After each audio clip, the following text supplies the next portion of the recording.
Stave 3. The second of the three spirits.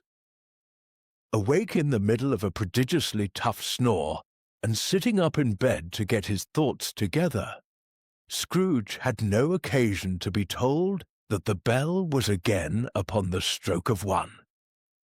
He felt that he was restored to consciousness in the right nick of time, for the especial purpose of holding a conference with the second messenger dispatched to him through Jacob Marley's intervention. But finding that he turned uncomfortably cold when he began to wonder which of his curtains this new spectre would draw back, he put them every one aside with his own hands, and lying down again, established a sharp lookout all round the bed. For he wished to challenge the spirit on the moment of its appearance, and did not wish to be taken by surprise and made nervous. Gentlemen of the free and easy sort, who plume themselves on being acquainted with a move or two, and being usually equal to the time of day, express the wide range of their capacity for adventure by observing that they are good for anything from pitch and toss to manslaughter, between which opposite extremes, no doubt, there lies a tolerably wide and comprehensive range of subjects. Without venturing for Scrooge quite as heartily as this, I don't mind calling on you to believe that he was ready for a good broad field of strange appearances, and that nothing between a baby and rhinoceros would have astonished him very much. Now, being prepared for almost anything, he was not by any means prepared for nothing, and consequently, when the bell struck 1 and no shape appeared, he was taken with a violent fit of trembling. 5 minutes, 10 minutes, a quarter of an hour went by, yet nothing came. All this time he lay upon his bed, the very core and centre of a blaze of ruddy light, which streamed upon it when the clock proclaimed the hour, and which, being only light, was more alarming than a dozen ghosts, as he was powerless to make out what it meant or would be at, and was sometimes apprehensive that he might be at that very moment an interesting case of spontaneous combustion, without having the consolation of knowing it. At last, however, he began to think, as you or I would have thought at first. For it is always the person not in the predicament who knows what ought to have been done in it, and would unquestionably have done it too. At last, I say, he began to think that the source and secret of this ghostly light might be in the adjoining room, from whence, on further tracing it, it seemed to shine. This idea taking full possession of his mind, he got up softly and shuffled in his slippers to the door.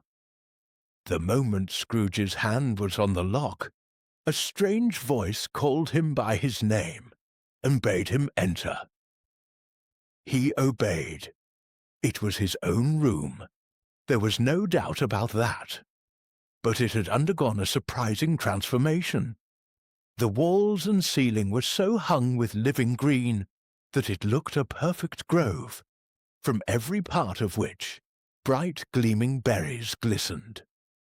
The crisp leaves of holly, mistletoe, and ivy reflected back the light, as if so many little mirrors had been scattered there, and such a mighty blaze went roaring up the chimney as that dull petrification of a hearth had never known in Scrooge's time, or Marley's, or for many and many a winter season gone. Heaped up on the floor, to form a kind of throne, were turkeys, geese, game, poultry, brawn, great joints of meat, sucking pigs, long wreaths of sausages, mince pies, plum puddings, barrels of oysters, red-hot chestnuts, cherry-cheeked apples, juicy oranges, luscious pears, immense twelfth cakes, and seething bowls of punch, that made the chamber dim with their delicious steam. In easy state upon this couch there sat a jolly giant, glorious to see, who bore a glowing torch, in shape not unlike Plenty's horn, and held it up, high up, to shed its light on Scrooge as he came peeping round the door. "Come in," exclaimed the ghost. "Come in, and know me better, man." Scrooge entered timidly, and hung his head before this spirit. He was not the dogged Scrooge he had been, and though the spirit's eyes were clear and kind, he did not like to meet them. "I am the ghost of Christmas present," said the spirit. "Look upon me." Scrooge reverently did so. It was clothed in one simple green robe, or mantle, bordered with white fur. This garment hung so loosely on the figure that its capacious breast was bare, as if disdaining to be warded or concealed by any artifice. Its feet, observable beneath the ample folds of the garment, were also bare, and on its head it wore no other covering than a holly wreath, set here and there with shining icicles. Its dark brown curls were long and free as its genial face, its sparkling eye, its open hand, its cheery voice, its unconstrained demeanour, and its joyful air. Girded round its middle was an antique scabbard, but no sword was in it, and the ancient sheath was eaten up with rust. "You have never seen the like of me before," exclaimed the spirit. "Never," Scrooge made answer to it. "Have never walked forth with the younger members of my family," meaning, for I am very young, "my elder brothers born in these later years?" pursued the phantom. "I don't think I have," said Scrooge. "I am afraid I have not. Have you had many brothers, spirit?" "More than 1,800, said the ghost. "A tremendous family to provide for," muttered Scrooge. The ghost of Christmas present rose. "Spirit," said Scrooge submissively, "conduct me where you will. I went forth last night on compulsion, and I learnt a lesson which is working now. Tonight, if you have aught to teach me, let me profit by it. Touch my robe." Scrooge did as he was told, and held it fast. Holly, mistletoe, red berries, ivy, turkeys, geese, game, poultry, brawn, meat, pigs, sausages, oysters, pies, puddings, fruit, and punch, all vanished instantly. So did the room, the fire, the ruddy glow, the hour of night, and they stood in the city streets on Christmas morning, where, for the weather was severe, the people made a rough but brisk and not unpleasant kind of music, in scraping the snow from the pavement in front of their dwellings, and from the tops of their houses, whence it was mad delight to the boys to see it come plumping down into the road below, and splitting into artificial little snowstorms. The house fronts looked black enough, and the windows blacker, contrasting with the smooth white sheet of snow upon the roofs, and with the dirtier snow upon the ground, which last deposit had been ploughed up in deep furrows by the heavy wheels of carts and wagons, furrows that crossed and recrossed each other hundreds of times where the great streets branched off, and made intricate channels, hard to trace in the thick yellow mud and icy water. The sky was gloomy, and the shortest streets were choked up with a dingy mist, half thawed, half frozen, whose heavier particles descended in a shower of sooty atoms, as if all the chimneys in Great Britain had by one consent caught fire, and were blazing away to their dear hearts' content. There was nothing very cheerful in the climate or the town, and yet was there an air of cheerfulness abroad that the clearest summer air and brightest summer sun might have endeavoured to diffuse in vain. For the people who were shovelling away on the housetops were jovial and full of glee, calling out to one another from the parapets, and now and then exchanging a facetious snowball, better-natured missile far, than many a wordy jest, laughing heartily if it went right, and not less heartily if it went wrong. The poulterers' shops were still half open, and the fruiterers were radiant in their glory. There were great, round, pot-bellied baskets of chestnuts, shaped like the waistcoats of jolly old gentlemen, lolling at the doors and tumbling out into the street in their apoplectic opulence. There were ruddy, brown-faced, broad-girthed Spanish onions, shining in the fatness of their growth like Spanish friars, and winking from their shelves in wanton slyness at the girls as they went by, and glanced demurely at the hung-up mistletoe. There were pears and apples, clustered high in blooming pyramids. There were bunches of grapes made, in the shopkeeper's benevolence, to dangle from conspicuous hooks, that people's mouths might water gratis as they passed. There were piles of filberts, mossy and brown, recalling in their fragrance ancient walks among the woods, and pleasant shufflings ankle-deep through withered leaves.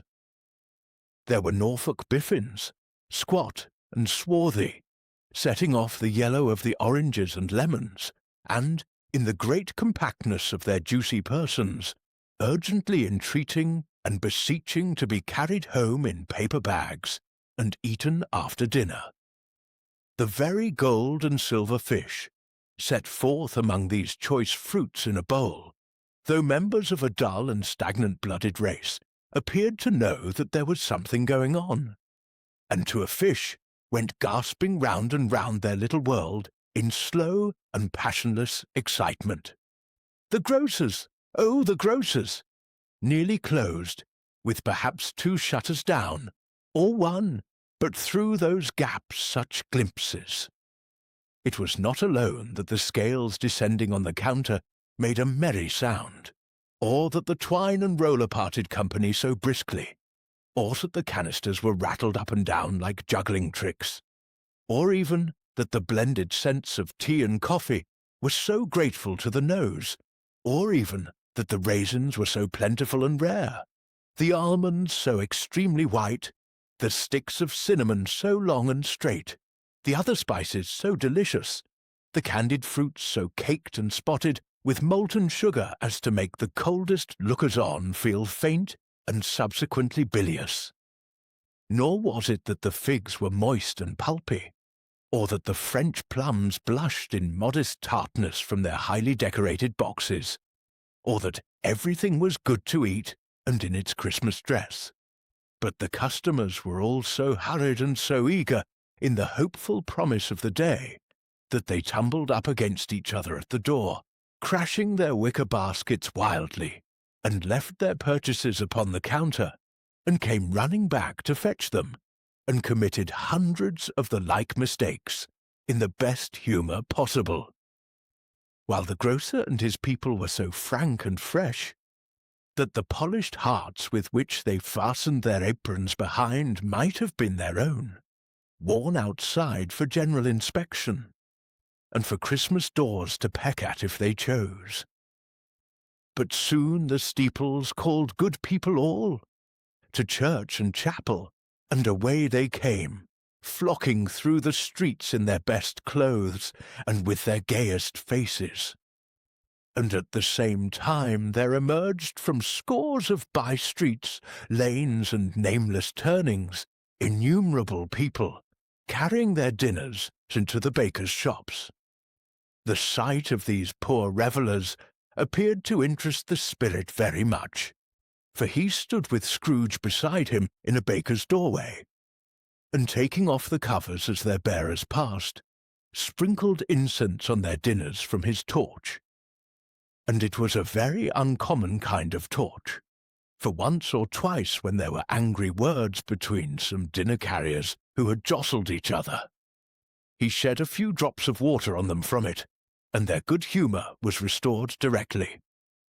For they said it was a shame to quarrel upon Christmas Day. And so it was. God love it, so it was.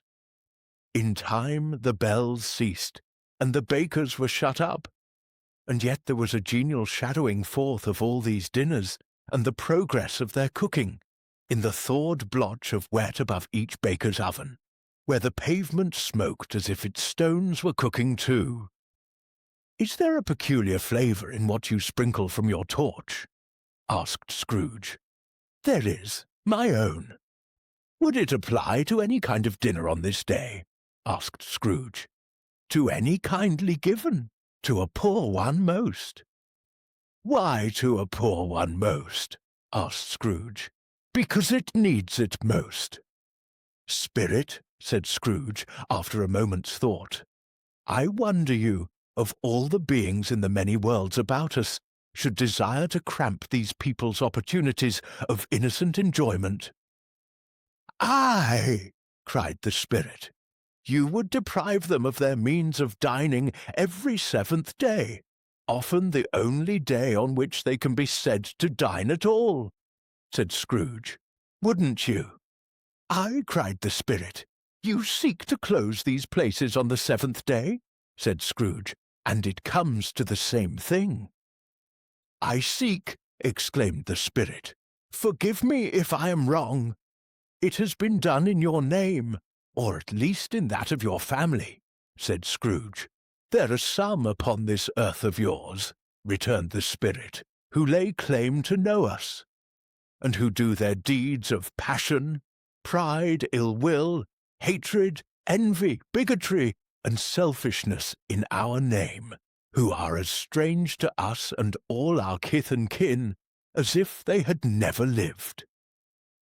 Remember that, and charge their doings on themselves, not us." Scrooge promised that he would, and they went on, invisible as they had been before, into the suburbs of the town. It was a remarkable quality of the ghost, which Scrooge had observed at the baker's, that notwithstanding his gigantic size, he could accommodate himself to any place with ease, and that he stood beneath a low roof quite as gracefully and like a supernatural creature as it was possible he could have done in any lofty hall. And perhaps it was the pleasure the good Spirit had in showing off this power of his. Or else it was his own kind, generous, hearty nature, and his sympathy with all poor men, that led him straight to Scrooge's clerk's. For there he went, and took Scrooge with him, holding to his robe. And on the threshold of the door the Spirit smiled, and stopped to bless Bob Cratchit's dwelling with the sprinkling of his torch. Think of that! Bob had but 15 bob a week himself. He pocketed on Saturdays but 15 copies of his Christian name, and yet the ghost of Christmas present blessed his 4-roomed house. Then up rose Mrs. Cratchit, Cratchit's wife, dressed out but poorly in a twice-turned gown, but brave in ribbons, which are cheap and make a goodly show for 6pence. And she laid the cloth, assisted by Belinda Cratchit, second of her daughters, also brave in ribbons, while Master Peter Cratchit plunged a fork into the saucepan of potatoes, and getting the corners of his monstrous shirt-collar, Bob's private property, conferred upon his son and heir in honour of the day, into his mouth, rejoiced to find himself so gallantly attired, and yearned to show his linen in the fashionable parks. And now 2 smaller Cratchits, boy and girl, came tearing in, screaming that outside the baker's they had smelt the goose and known it for their own. And basking in luxurious thoughts of sage and onion, these young Cratchits danced about the table, and exalted Master Peter Cratchit to the skies, while he, not proud, although his collars nearly choked him, blew the fire until the slow potatoes, bubbling up, knocked loudly at the saucepan lid to be let out and peeled. "What has ever got your precious father, then?" said Mrs. Cratchit. "And your brother Tiny Tim? And Martha warn't as late last Christmas Day by half an hour?" "Here's Martha, mother," said a girl, appearing as she spoke. "Here's Martha, mother," cried the 2 young Cratchits. "Hurrah! There's such a goose, Martha!" "Why, bless your heart alive, my dear, how late you are," said Mrs. Cratchit, kissing her a dozen times, and taking off her shawl and bonnet for her with officious zeal. "We'd a deal of work to finish up last night, replied the girl, "and had to clear away this morning, mother." "Well, never mind so long as you are come," said Mrs. Cratchit. "Sit ye down before the fire, my dear, and have a warm, Lord bless ye." "No, no, there's father coming," cried the two young Cratchits, who were everywhere at once.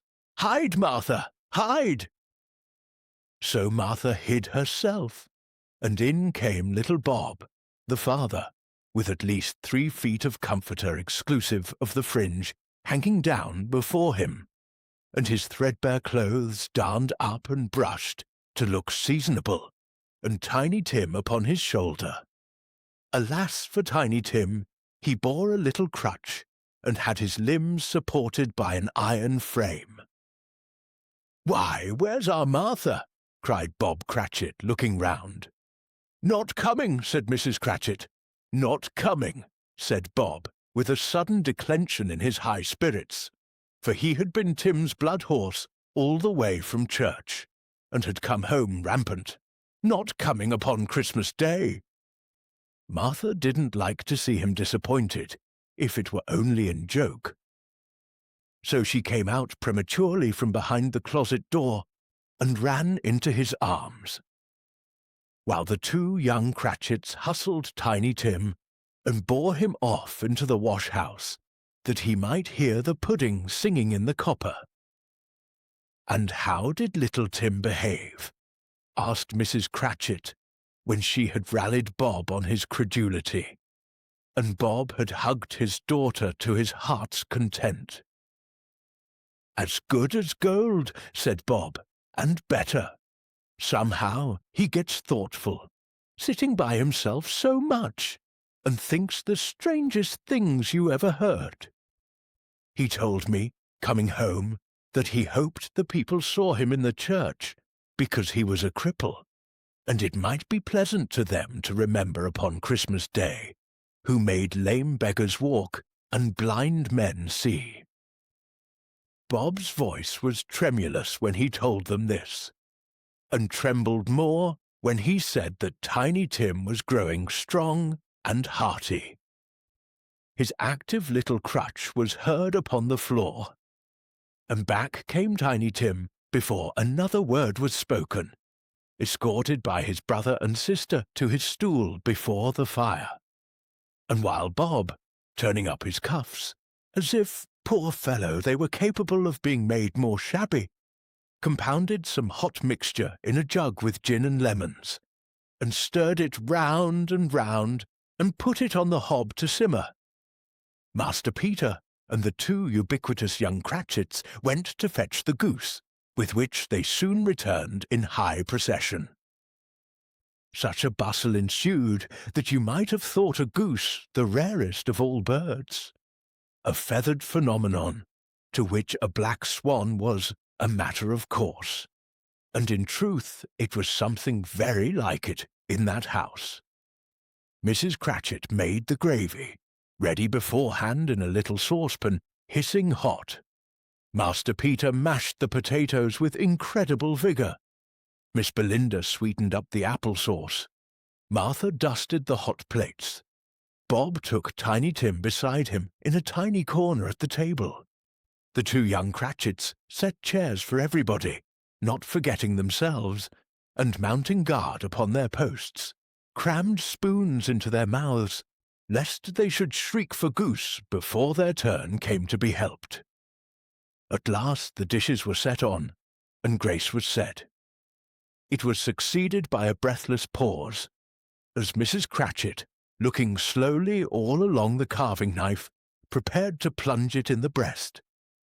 But when she did, and when the long-expected gush of stuffing issued forth, one murmur of delight arose all round the board, and even Tiny Tim, excited by the two young Cratchits, beat on the table with the handle of his knife, and feebly cried hurrah. There never was such a goose. Bob said he didn't believe there ever was such a goose cooked. Its tenderness and flavour, size and cheapness were the themes of universal admiration. Egged out by apple sauce and mashed potatoes, It was a sufficient dinner for the whole family. Indeed, as Mrs. Cratchit said with great delight, surveying one small atom of a bone upon the dish, they hadn't ate it all at last. Yet everyone had had enough, and the youngest Cratchits in particular were steeped in sage and onion to the eyebrows. But now, the plates being changed by Miss Belinda, Mrs. Cratchit left the room alone, too nervous to bear witnesses, to take the pudding up and bring it in. Suppose it should not be done enough. Suppose it should break in, turning out. Suppose somebody should have got over the wall of the backyard and stolen it while they were merry with the goose, a supposition at which the two young Cratchits became livid. All sorts of horrors were supposed. Hallo! A great deal of steam. The pudding was out of the copper. A smell like a washing day. That was the cloth. A smell like an eating house, and a pastry cook's next door to each other, with a laundress's next door to that. That was the pudding.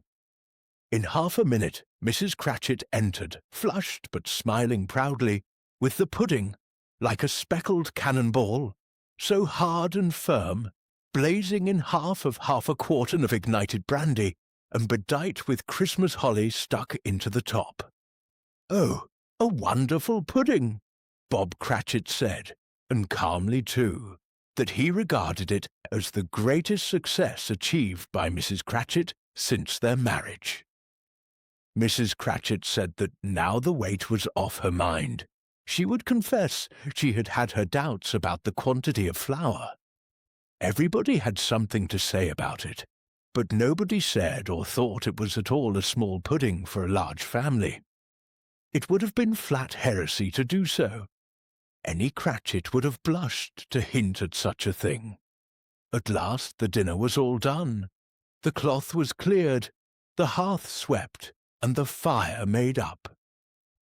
The compound in the jug being tasted and considered perfect, apples and oranges were put upon the table, and a shovel full of chestnuts on the fire. Then all the Cratchit family drew round the hearth, in what Bob Cratchit called a circle, meaning half a one, and at Bob Cratchit's elbow stood the family display of glass. 2 tumblers, and a custard cup without a handle. These held the hot stuff from the jug, however, as well as golden goblets would have done, and Bob served it out with beaming looks, while the chestnuts on the fire sputtered and cracked noisily. Then Bob proposed, "A Merry Christmas to us all, my dears, God bless us," which all the family re-echoed. "God bless us, everyone," said Tiny Tim, the last of all. He sat very close to his father's side upon his little stool. Bob held his withered little hand in his, as if he loved the child, and wished to keep him by his side, and dreaded that he might be taken from him. "Spirit," said Scrooge, with an interest he had never felt before, "tell me if Tiny Tim will live." "I see a vacant seat," replied the ghost, "in the poor chimney corner, and a crutch without an owner carefully preserved. If these shadows remain unaltered by the future, the child will die." "No, no," said Scrooge. "Oh, no, kind spirit, say he will be spared." "If these shadows remain unaltered by the future, none other of my race," returned the ghost, "will find him here. What then? If he be like to die, he had better do it, and decrease the surplus population." Scrooge hung his head to hear his own words quoted by the spirit, and was overcome with penitence and grief. "Man," said the ghost, "if man you be in heart, not adamant, forbear that wicked cant until you have discovered what the surplus is, and where it is. Will you decide what men shall live, what men shall die? It may be that in the sight of heaven you are more worthless and less fit to live than millions like this poor man's child. O God, to hear the insect on the leaf pronouncing on the too much life among his hungry brothers in the dust." Scrooge bent before the ghost's rebuke, and trembling cast his eyes upon the ground. But he raised them speedily, on hearing his own name. "Mr. Scrooge," said Bob, "I'll give you Mr. Scrooge, the founder of the feast." "The founder of the feast, indeed!" cried Mrs. Cratchit, reddening. "I wish I had him here. I'd give him a piece of my mind to feast upon, and I hope he'd have a good appetite for it." "My dear," said Bob, "the children, Christmas Day." "It should be Christmas Day, I am sure," said she, "on which one drinks the health of such an odious, stingy, hard, unfeeling man as Mr. Scrooge. You know he is, Robert. Nobody knows it better than you do, poor fellow." "My dear," was Bob's mild answer, "Christmas Day." "I'll drink his health for your sake and the day's," said Mrs. Cratchit, "not for his. Long life to him. A Merry Christmas and a Happy New Year. He'll be very merry and very happy, I have no doubt." The children drank the toast after her.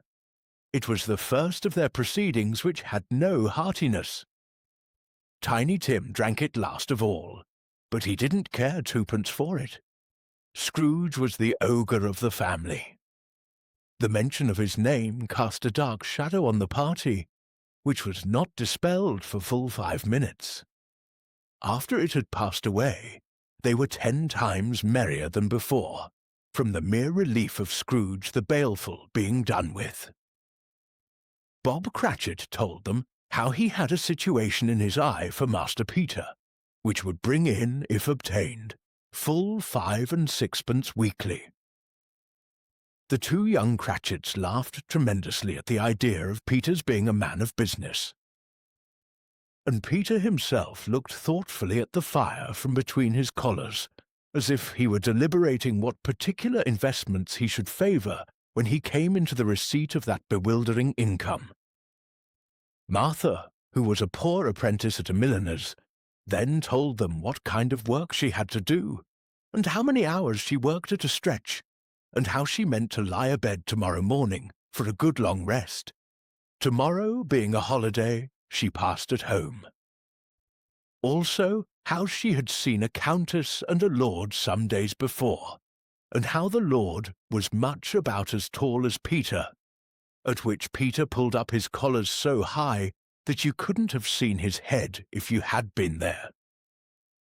All this time the chestnuts and the jug went round and round, and by they had a song about a lost child travelling in the snow, from Tiny Tim, who had a plaintive little voice, and sang it very well indeed.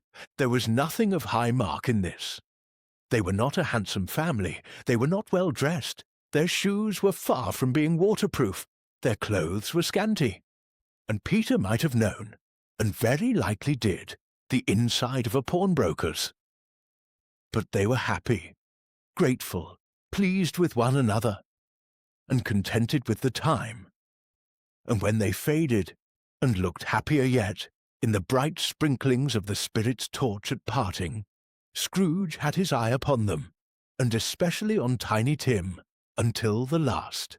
By this time it was getting dark and snowing pretty heavily, and as Scrooge and the spirit went along the streets, the brightness of the roaring fires in kitchens, parlours, and all sorts of rooms was wonderful.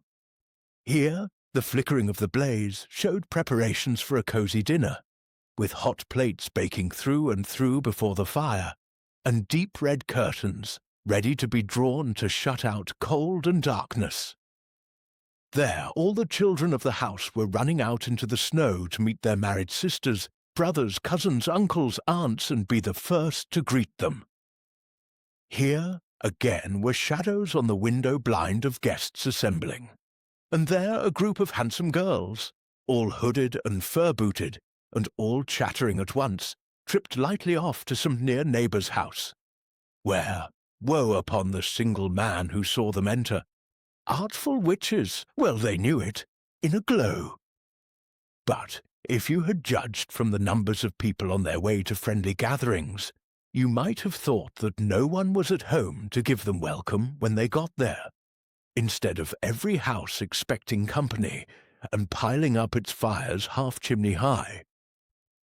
Blessings on it, how the ghost exulted, how it bared its breadth of breast, and opened its capacious palm, and floated on, outpouring, with a generous hand, its bright and harmless mirth on everything within its reach. The very lamplighter, who ran on before, dotting the dusky street with specks of light, and who was dressed to spend the evening somewhere, laughed out loudly as the spirit passed, though little kenned the lamplighter that he had any company but Christmas. And now, without a word of warning from the ghost, they stood upon a bleak and desert moor, where monstrous masses of rude stone were cast about, as though it were the burial place of giants, and water spread itself wheresoever it listed, or would have done so, but for the frost that held it prisoner. And nothing grew but moss and furze, and coarse rank grass.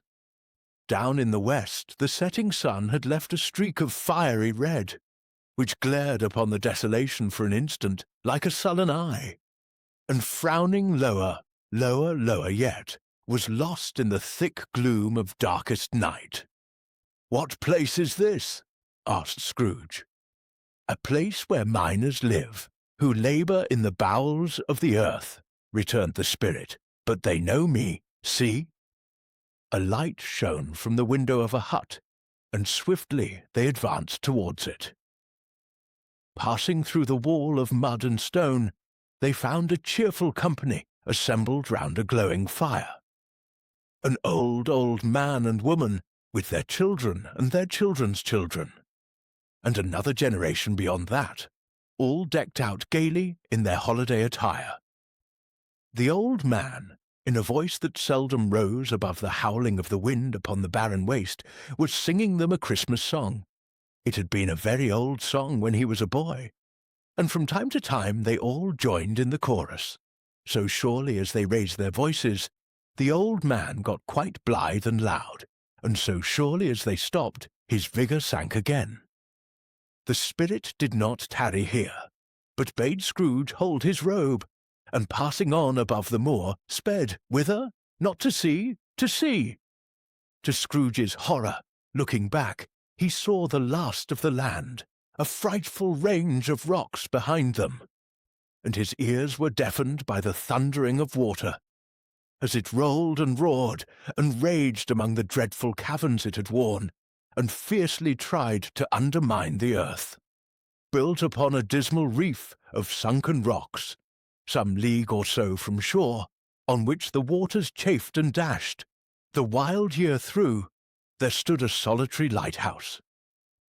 Great heaps of seaweed clung to its base, and storm birds, born of the wind one might suppose, as seaweed of the water, rose and fell about it, like the waves they skimmed. But even here, two men who watched the light had made a fire, that through the loophole in the thick stone wall shed out a ray of brightness on the awful sea. Joining their horny hands over the rough table at which they sat, they wished each other Merry Christmas in their can of grog. And one of them, the elder too, with his face all damaged and scarred with hard weather, as the figurehead of an old ship might be, struck up a sturdy song that was like a gale in itself. Again the ghost sped on, above the black and heaving sea, on, until, being far away, as he told Scrooge, from any shore, they lighted on a ship. They stood beside the helmsman at the wheel, the lookout in the bow, the officers who had the watch, dark ghostly figures in their several stations. But every man among them hummed a Christmas tune, or had a Christmas thought, or spoke below his breath to his companion of some bygone Christmas day, with homeward hopes belonging to it. And every man on board, waking or sleeping, good or bad, had had a kinder word for another on that day than on any day in the year, and had shared to some extent in its festivities, and had remembered those he cared for at a distance, and had known that they delighted to remember him. It was a great surprise to Scrooge, while listening to the moaning of the wind, and thinking what a solemn thing it was to move on through the lonely darkness over an unknown abyss, whose depths were secrets as profound as death. It was a great surprise to Scrooge, while thus engaged, to hear a hearty laugh. It was a much greater surprise to Scrooge to recognize it as his own nephew's, and to find himself in a bright, dry, gleaming room, with the Spirit standing smiling by his side, and looking at that same nephew with approving affability. "Ha, ha, ha, ha!" laughed Scrooge's nephew. "Ha, ha, ha, ha, ha, ha!" If you should happen, by any unlikely chance, to know a man more blessed in a laugh than Scrooge's nephew, all I can say is, I should like to know him too. Introduce him to me, and I'll cultivate his acquaintance. It is a fair, even-handed, noble adjustment of things, that while there is infection in disease and sorrow, there is nothing in the world so irresistibly contagious as laughter and good humour. When Scrooge's nephew laughed in this way, holding his sides, rolling his head, and twisting his face into the most extravagant contortions, Scrooge's niece, by marriage, laughed as heartily as he, and their assembled friends, being not a bit behindhand, roared out lustily, "Ha, ha, ha, ha, ha, ha, ha, ha, ha, ha! He said that Christmas was a humbug, as I live," cried Scrooge's nephew. "He believed it too." "More shame for him, Fred," said Scrooge's niece indignantly. "Bless those women, they never do anything by halves. They are always in earnest. She was very pretty, exceedingly pretty, with a dimpled, surprised-looking capital face, a ripe little mouth that seemed made to be kissed, as no doubt it was, all kinds of good little dots about her chin that melted into one another when she laughed, and the sunniest pair of eyes you ever saw in any little creature's head. Altogether she was what you would have called provoking, you know, but satisfactory too. Oh, perfectly satisfactory." "He's a comical old fellow," said Scrooge's nephew. "That's the truth, and not so pleasant as he might be. However, his offences carry their own punishment, and I have nothing to say against him." "I'm sure he is very rich, Fred," hinted Scrooge's niece. "At least you always tell me so." "What of that, my dear?" said Scrooge's nephew. "His wealth is of no use to him. He don't do any good with it. He don't make himself comfortable with it. He hasn't the satisfaction of thinking, ha, ha, ha, ha, that he is ever going to benefit US with it." "I have no patience with him," observed Scrooge's niece. Scrooge's niece's sisters, and all of the other ladies, expressed the same opinion. "Oh, I have," said Scrooge's nephew. "I am sorry for him. I couldn't be angry with him if I tried. Who suffers by his ill whims? Himself, always. Here, he takes it into his head to dislike us, and he won't come and dine with us. What's the consequence? He don't lose much of a dinner." "Indeed, I think he loses a very good dinner," interrupted Scrooge's niece. Everybody else said the same, and they must be allowed to have been competent judges, because they had just had dinner, and with the dessert upon the table were clustered round the fire by lamplight. "Well, I'm very glad to hear it," said Scrooge's nephew, "because I haven't great faith in these young housekeepers. What do you say, Topper?" Topper had clearly got his eye upon one of Scrooge's niece's sisters, for he answered that a bachelor was a wretched outcast, who had no right to express an opinion on the subject. whereat Scrooge's niece's sister, the plump one with the lace tucker, not the one with the roses, blushed. "Do go on, Fred," said Scrooge's niece, clapping her hands. "He never finishes what he begins to say. He is such a ridiculous fellow." Scrooge's nephew revelled in another laugh, and as it was impossible to keep the infection off, though the plump sister tried hard to do it with aromatic vinegar. His example was unanimously followed. "I was only going to say," said Scrooge's nephew, "that the consequence of his taking a dislike to us, and not making merry with us, is as I think that he loses some pleasant moments, which could do him no harm. I am sure he loses pleasanter companions than he can find in his own thoughts, either in his mouldy old office or his dusty chambers. I mean to give him the same chance every year, whether he likes it or not, for I pity him. He may rail at Christmas till he dies, but he can't help thinking better of it, I defy him, if he finds me going there in good temper year after year, and saying, 'Uncle Scrooge, how are you?' If it only puts him in the vein to leave his poor clerk £50, that's something, and I think I shook him yesterday." It was their turn to laugh now at the notion of his shaking Scrooge. But being thoroughly good-natured, and not much caring what they laughed at, so that they laughed at any rate, he encouraged them in their merriment, and passed the bottle joyously.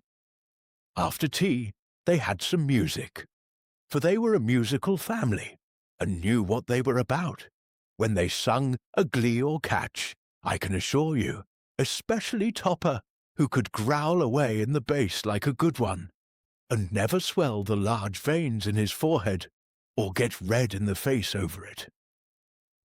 Scrooge's niece played well upon the harp, and played among other tunes a simple little air, a mere nothing, you might learn to whistle it in 2 minutes, which had been familiar to the child who fetched Scrooge from the boarding-school, as he had been reminded by the ghost of Christmas past. When this strain of music sounded, all the things that ghost had shown him came upon his mind. He softened more and more, and thought that if he could have listened to it often, years ago, he might have cultivated the kindnesses of life for his own happiness with his own hands, without resorting to the sexton's spade that buried Jacob Marley. But they didn't devote the whole evening to music.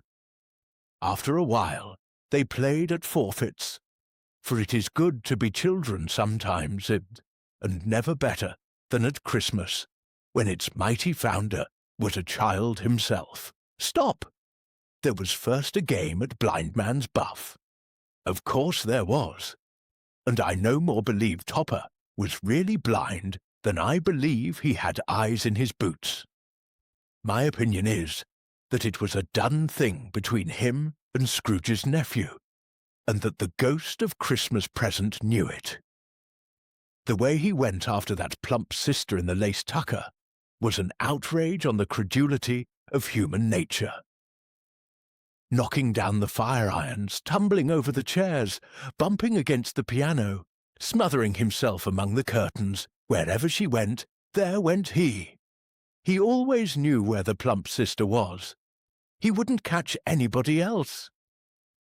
If you had fallen up against him, as some of them did, on purpose, he would have made a feint of endeavouring to seize you, which would have been an affront to your understanding, and would instantly have sidled off in the direction of the plump sister.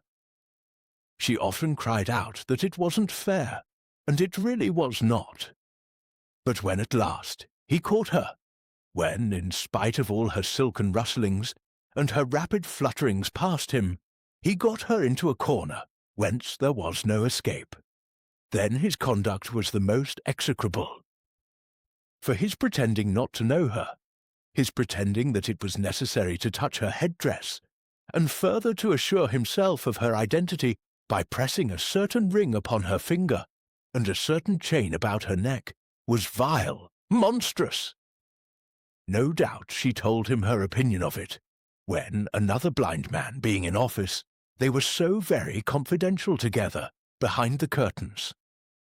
Scrooge's niece was not one of the blind man's buff party, but was made comfortable with a large chair and a footstool in a snug corner where the ghost and Scrooge were close behind her. But she joined in the forfeits and loved her love to admiration with all the letters of the alphabet. Likewise, at the game of how, when, and where, she was very great, and to the secret joy of Scrooge's nephew, beat her sisters hollow. Though they were sharp girls, too, as Topper could have told you. There might have been 20 people there, young and old, but they all played. And so did Scrooge. For wholly forgetting in the interest he had in what was going on, that his voice made no sound in their ears.